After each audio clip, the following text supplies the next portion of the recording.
আপনি দুনিয়াতে আসমান সমান সম্পদ দিয়ে যাবেন সন্তানকে, কোনো লাভ হবে না, অলস হয়ে এগুলো খাইয়া পাবো, আল্লাহর ইবাদত করতো না। কিন্তু তাকে যদি আখলাক দেন আর কিচ্ছু লাগবে না। এই জন্য কিভাবে দিবেন আখলাক, কিভাবে দিবেন? এই হচ্ছে ইমাম গাজ্জালী বলতেছেন, তখন তুমি যখন রিয়াজত করবে, তুমি আলেমদের সহচর হও, আলেমদের থেকে জ্ঞান নাও, কিভাবে কি করবা। কারণ এই শয়তানের ক্যারেক্টার সম্বন্ধে তোমাদের অভিজ্ঞতা নাই, সে তোমাদেরকে বহুভাবে ক্ষতি করার জন্য চেষ্টা করবে। তোমার সেই প্রয়োজন দক্ষ শক্তি ও ধৈর্য, এগুলি তোমার প্রয়োজন। ধৈর্য কোন সৃষ্টির প্রয়োজন নাই, এটা শুধু আল্লাহর। এই গুণটা শুধু কার? আল্লাহর। আমার আল্লাহ কয়, এই গুণটা আমি শুধু আমার প্রিয় বান্দাদের মধ্যে যে প্রিয় আমার, আমি তাকে দিই। আর এই ধৈর্যের গুণে সে সব পায়।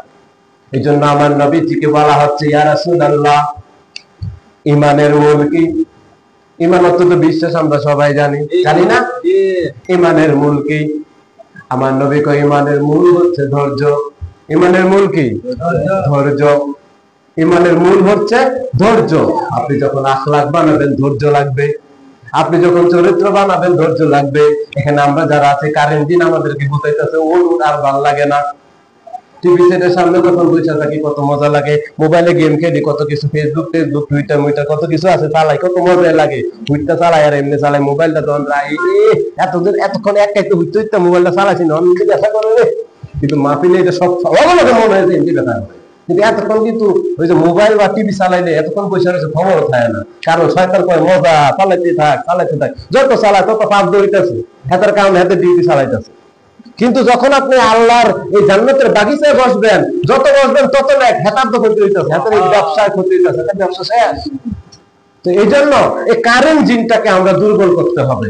যদিও মা বাবা জন্মসূত্রে সন্তানটাকে শয়তান থেকে মুক্ত করতে পারে নাই, তো তারপরেও যদি সন্তানকে মা বাবা হালাল খাবার খাওয়ানোর চেষ্টা করে, তারপরে তার ভিতরে কারেন্ট জিন শয়তানটা, সহচর জিন শয়তানটা দুর্বল থাকবে। সন্তানটাকে আগাছা থেকে গাছটাকে বাঁচাতে হবে। সন্তানটাকে যখন লালন পালন করবেন, তাকে শুধু হালাল খাবার দিবেন। কি দিবেন? হালাল খাবার দিবেন। ইমাম গাজ্জালী রাহমাতুল্লাহ আলাইহি বলতেছেন, সন্দেহজনিত খাবারে যদি তুমি 40 দিন খাও, তোমার দোয়া কবুল হবে না। কি হবে না? দোয়া কবুল হবে না। আল্লাহ রাসূল সাল্লাল্লাহু আলাইহি ওয়াসাল্লাম সরকারি দোয়া আলম কাবা ঘরের কাছে দাঁড়িয়ে নিচে রয়েছে, সাহাবীদেরকে সাথে নিয়ে কথা বলতেন, সাহাবীদের সাথে আল্লাহর কথা। এমন অবস্থায় এক ব্যক্তি কাবা ঘরের গিলাফ মাথায় নিয়ে আল্লাহর কাছে দোয়া করতেছে। আমার দয়াল নবী কয়, এই দেখ শুনি, একটা ব্যক্তি কাবা ঘরের কাপড় কাবার গিলাফ মাথায় লইয়া দোয়া করতেছে। এই ব্যক্তি কাবার গিলাফ নাই, এই ব্যক্তি যদি কাবা ঘরটা মাথায় লয়, তার দোয়া কবুল হবে না। সাহাবীরা কয়, ইয়া রাসূলুল্লাহ, তার হাকিকত কি?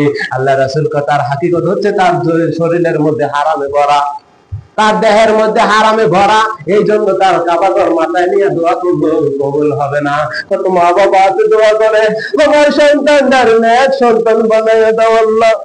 আল্লাহ আমার সন্তান কথা শুনে না, পীর বুজুর্গদের কাছে যায়, কয়, ও হুজুর, আমার সন্তানের কথা শুনে না, একটু পানি ভরা দেন। হুজুরে পানি ভরা দেয়, পানি ভরা নিয়ে খাবার 2 দিন বালা খায়, আবার আইয়া কয়, হুজুর 2 দিন তো বালা ছিল, আবার কথা হলে না। মেন কথা হয়েছে, হুজুর থেকে নিয়ে 2 দিন খাওয়াইতেন, এবার যদি হালাল খানাটা খাওয়াইতেন, আস্তে আস্তে কথা শুনতো। কিন্তু না, হারাম তো ঠিকই খাইতেছে, হারাম খানা তো ঠিকই খাইতেছে। কি খাইতেছে? কথা বুঝতেছেন? অর্থাৎ যেমন ধরেন একজন ডায়রিয়াওয়ালা ব্যক্তি, তারে ডাক্তার থেকে ওষুধ খাওয়াইতেছে, কারণ আপনি পানির ট্যাঙ্কি থেকে পানি খান। কি খান? পানির ট্যাঙ্কি থেকে পানি খান। এই পানির ট্যাঙ্কির সাথে আপনার উপরতলা বিল্ডিং, বড় বিল্ডিং আছে না, এরকম আমি দেখছি শাসনগাছা কলাবাগ হাউজিং এর মধ্যে একটা বিল্ডিং এ এই অবস্থা হয়েছিল যে পানির ট্যাঙ্কির লাইন আর উপরে বাথরুমের লাইন ফাইভে একসাথে হওয়ার কারণে মাঝখান দিয়ে 2টা ফেটে একসাথে লাইন হয়ে গেছে।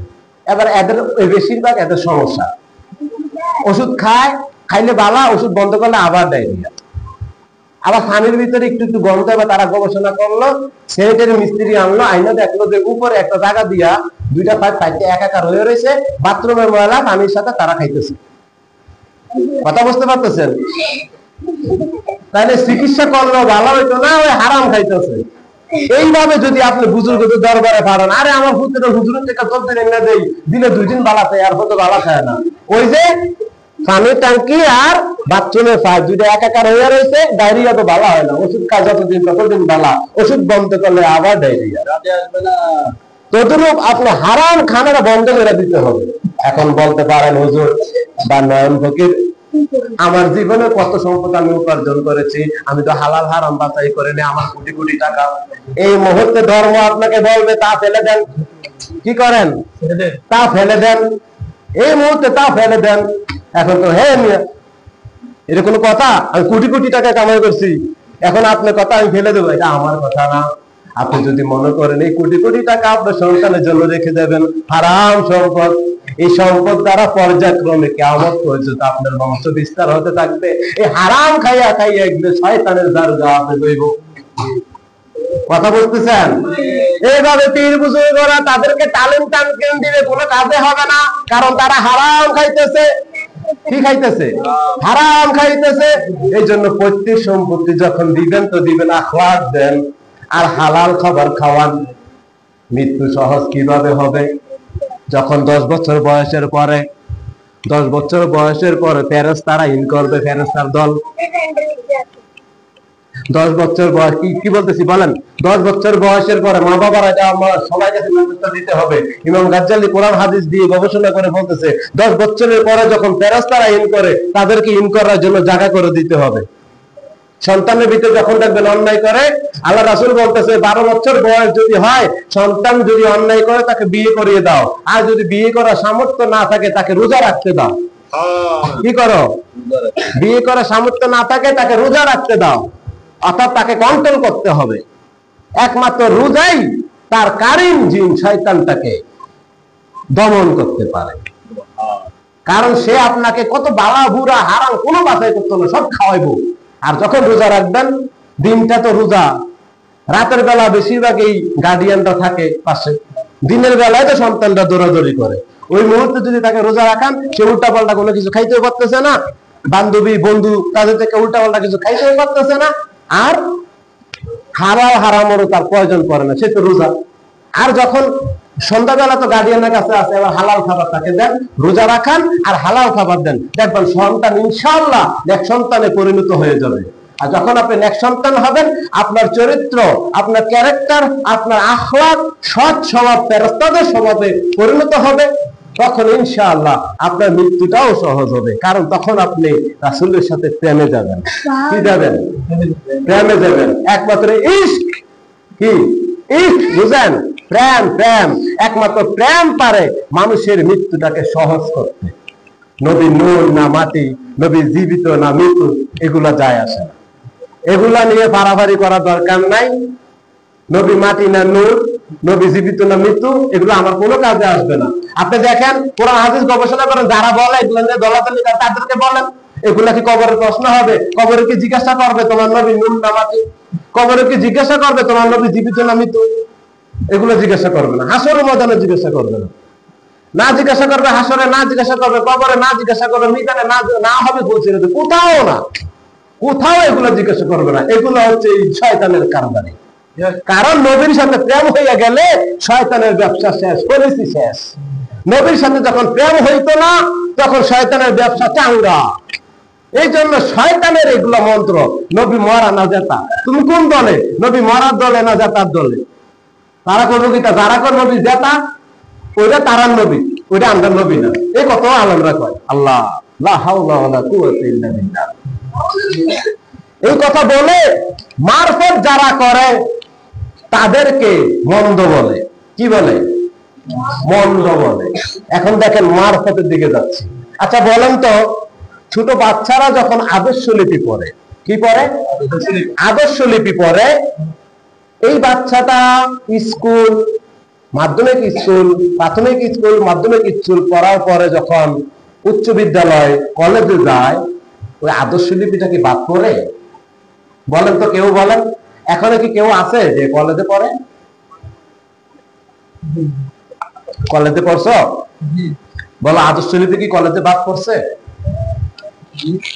কলেজে কি আদর্শ লিপি বাদ পড়ছিল?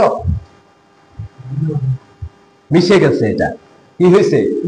আদর্শ লিপিতে সরু সরাইয়া পড়েছিলাম, এবিসিডি পড়েছিলাম, 1 2 1 2 3 নাকি? কলেজ পর্যন্ত এগুলো একাকার হয়ে গেছে না? যদিও কলেজে আদর্শ লিপি নাই, কিন্তু কলেজের বইয়ের মধ্যে এটা মিশে গেছে। যারা মারফত করে তারা আদর্শ লিপি তাদের মধ্যে দেখো না তুমি, কিন্তু তাদের মারফতের মধ্যে আদর্শ লিপি মিশে গেছে। আদর্শ লিপির মধ্যে কলেজ ইউনিভার্সিটির ডিগ্রির বইগুলো নাই, মোটা মোটা বইগুলি নেই, গ্রুপের বইগুলো নাই আদর্শ লিপির মধ্যে। শরীয়তের মধ্যে হাকিকত গুলো নাই, কিন্তু মারফতের মধ্যে হাকিকত গুলো আছে।